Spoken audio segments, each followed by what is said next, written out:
Hi, I'm Pop Sigung, where I teach my personal martial art of Bagua Kuntao Silat.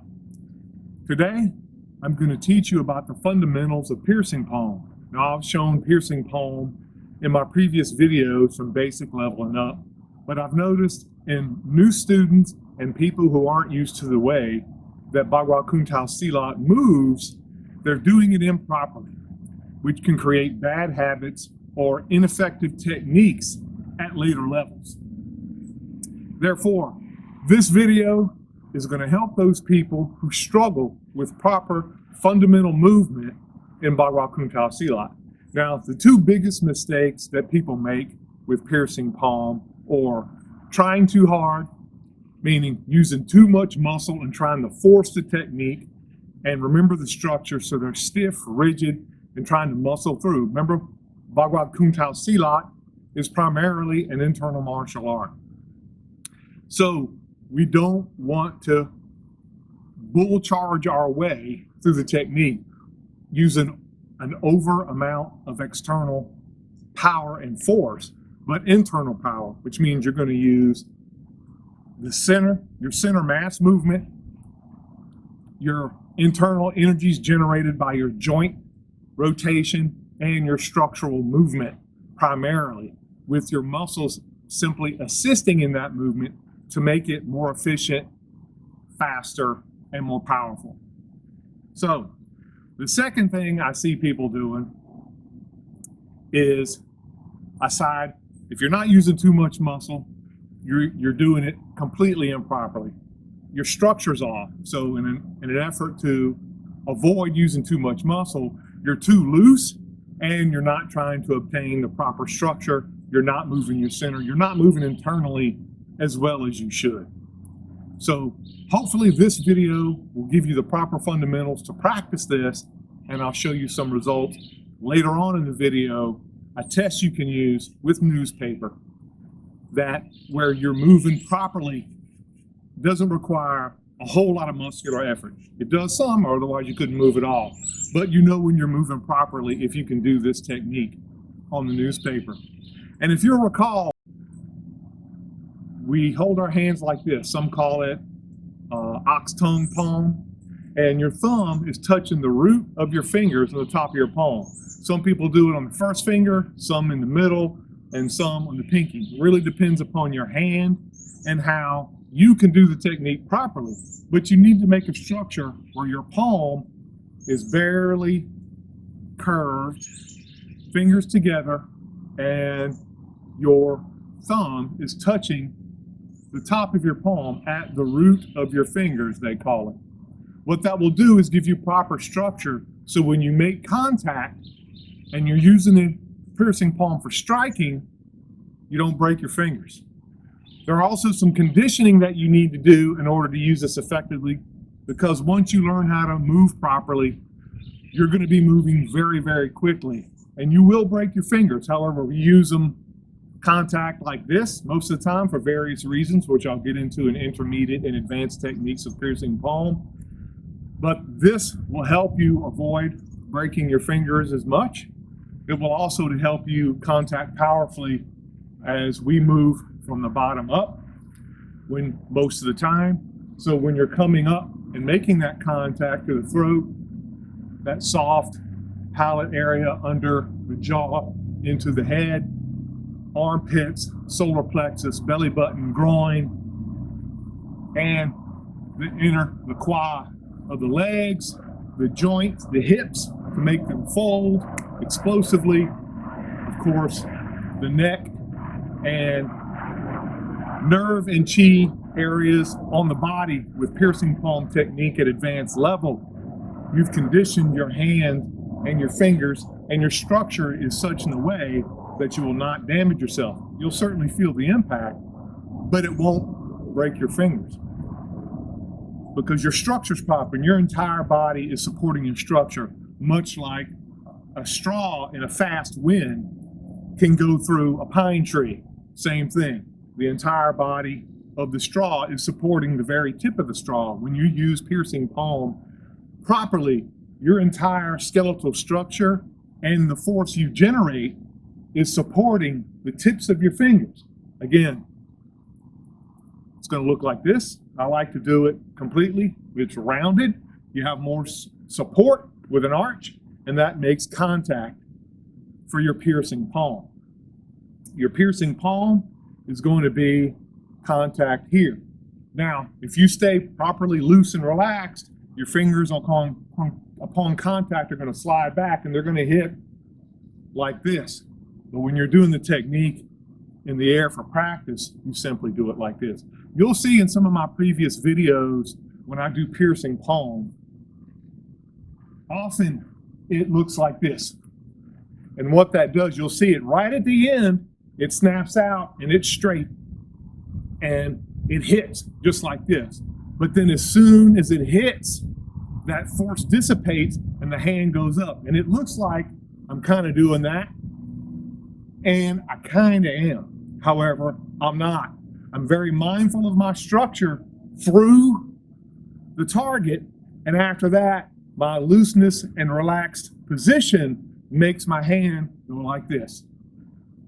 If you do piercing palm properly, really, your arms are like cables or rope, a silk scarf, however you want to do it. And your hand is like a spear tip, just like a rope dart in Chinese martial arts. Just like in our warm-ups, which we do every class. And the first warm-up is this, which is the secret to all of our techniques at some level, but especially piercing palms. You're just twisting.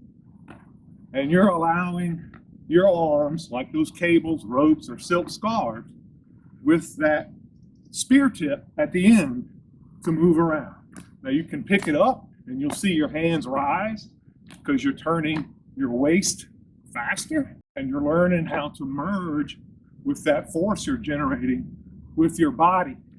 And you're doing it through joint rotation, waist rotation, spine manipulation, and all that simply to move your hands. Now when you're doing it properly, and think about that, I'm still doing that movement, but I want to do it forward instead of side to side where my hands are simply slapping my torso. So I use my mind and I feel how my joints are rotating and I guide it from just enough muscle tweak to make this movement project my arm forward instead of side to side. Now, we're not going to move our feet to do this. And we're going to wait, just like you'll see in my teacup exercises. That will give you a very good clue as to how you should move that properly and move forward.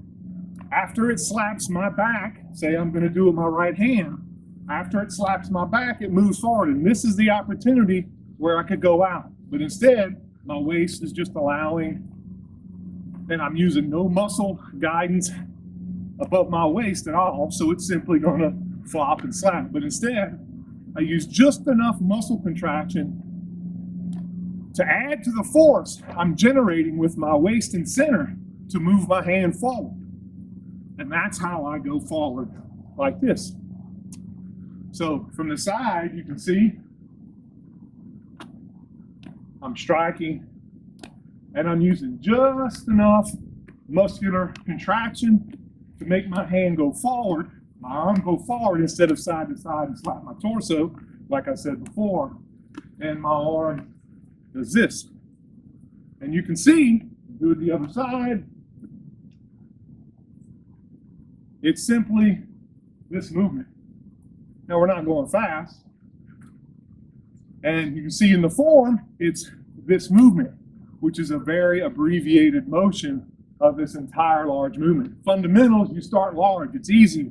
You can correct yourself and feel it better when you're moving in large circles. Smaller circles, it's more difficult to feel it and understand what you're doing, but you're doing the same thing, simply on a smaller, tighter scale.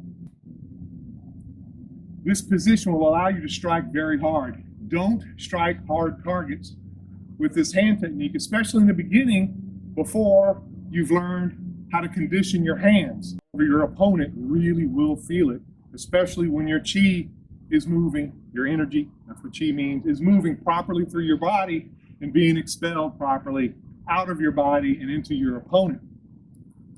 So remember again, this. Go look at my coiling and uncoiling video for power. It shows some basics, but this is going down to details because I want you to understand properly how we move. And now we're keeping our feet still simply so you can learn how to move. And you can see me turning, and it's like the teacup exercise. And now bring it back, and you're bringing it back much like you hit this, but you're using that force, and naturally the quicker you can twist your joints and body, the quicker you can move your hand out. Now, in a fighting competition, of course, it's telegraphing. We're not worried about that. This is fundamental. We're worried about proper movement. You can deal with telegraphing later at the advanced stage, and you learn how to change the timing so you're not telegraphing. At this stage, or in self-defense, telegraphing is not an issue. You're learning how to move. And again,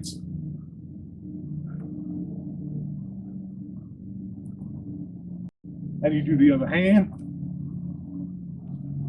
As I said, when you do it properly, pierce, and the fingers relax, so it looks like you're just doing this. It's not a flick. You're moving power forward, piercing the target, and bringing it back. It looks like a flick, and they're going to say, well, I have a wet towel. I'm just flicking it. You're whipping it, and that's what you're doing with piercing palm. It's a whip. It's a whip. Piercing palm is a whip, not a flick. A flick implies you're holding back your weight and center movement, and you're just using the tip that reaches out and just has that end. You'll see a lot of martial arts that like to use fast hand movements, and those are flicks. They're not doing any real damage to the target. You can simply ignore those, walk through them. They're not going to do any real injury to you. With a proper whipping technique, I'm whipping the force of my body into a target, all of my weight and force into a very small area on the opponent. Much more devastating. Flick, you're holding your weight back. Your hands will be faster when you flick because you're not moving any weight or any real force, and there's going to be no real consequences. But it looks cool, but there's no real strong technique there. We want to be able to hit full force continuously all the time. This is the beginning. And again, and you can see me using smaller and smaller motions. And my hand, thumb curled in. Now, once you become comfortable with this movement, step forward. It will actually help you guide that force because you're changing your structure to merge with that turning. You're developing skeletal position, rotation of your joint, and movement of your center. When you have that timing better, you will hit harder because you're moving. You simply step on the same side and do that. Again, you see me moving loosely and relaxed. That's how I want you to practice. Loosely and relaxed. Just like that. But in the beginning, fundamental level, I want you to do it properly. I don't want you to reach a plateau you can't pass because you're using too much muscle, moving improperly, your timing's bad, you're not using your center, your footwork is poor, and you're not turning your waist properly. So with this fundamental piercing palm, I hope you get it. And you will. It's the biggest problem I see people having, especially beginners or people from other systems. They overanalyze it. Relax and simply perform the technique. Meaning, all you have to do, step forward, and you're using that hip forward movement to generate that twist, except you're doing it with a step instead of an outright twist. It's simply pushing the waist center. The waist center's moving, pushing the joints, hip rotation, ankle, toes, knee, hip rotation, spine movement, shoulder movement, all those joints, elbow, wrist, and finger joints, and you're simply real slow. real slow. And you feel yourself, it's like surfing. You feel yourself riding that force you're generating with your center all at once and punching a hole through the target, whatever it may be. And you see here, the 3 movements. But you don't have to practice that yet. I'm showing you an alternate. It's simply, and that's real easy and slow.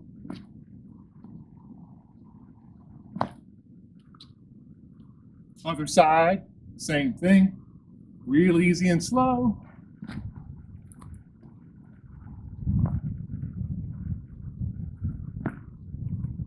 You're learning how to use explosiveness and twitching by that step, making yourself make that step and drop the weight forward, ride that force you're generating, throw out your piercing palm and make that pop with your fingers, like I said, like a rope dart.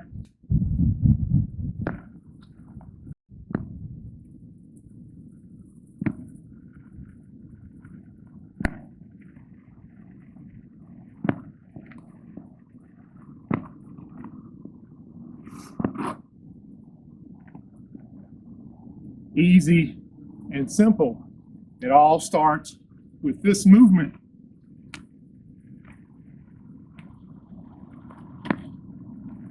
Look at the previous serving T videos for practice, how to make that movement more smooth and easy for you. It'll help you work on your timing and chi flow. With the wind blowing, this is going to be far more difficult. However, in order to test this to make sure that you're moving at the proper speed, but you're using your body weight, simply take a quarter of a sheet of newspaper. You can use some of the flyers and your advertisements you receive in your mailbox. It's very thin, but you notice this is a quarter of one sheet side, not a whole. So it's going to be much more difficult. But also, it's large enough to where if you generate wind, it's going to move away. It won't tear. That's the idea. And it's suspended at one point in the center. So it will flutter away if you don't move properly. And using that step I told you about, you'll be forced to move your entire body through the range of motion. So with that proper speed and your whole body, you'll be generating enough force and power to easily penetrate this paper. Now you can say, well, I could use a finger and flick a hole through it. Sure, because you're just using speed and flicking your finger through the paper. Anybody can do that, little kid and up. That's not what we're doing. What I want you to do is use your entire body, not just your elbow flicking your finger, which is no real power at all, and it's simply more or less a trick of generating enough speed with your fingertip to tear through a newspaper. Easily done. That's a trick. We're not doing a trick. We're using it as a measuring device for practice, and we want our entire body to generate the force and generate enough speed to tear this paper. And if you're not doing it right, it will flutter away like that instead of hole. Now, I don't want simply to see a hole with the top joint of your fingers. I want your entire hand to the wrist going through that sheet of paper. That's the other thing, which makes it far more difficult. That forces you to generate internal power and whip your whole body through this paper and generate enough speed to punch through with your entire hand punching through the paper. That's the real test. If you're generating enough force with just a little bit from your fingertips to punch the hole in the paper, that's okay. It's a good way to start. However, you should be shoving your entire hand through that newspaper that's barely floating. You can see the wind is terrible. Any piece of wind makes this fly like a kite. And that's the idea. So if you generate wind, you will move the paper out of the way and avoid the tearing.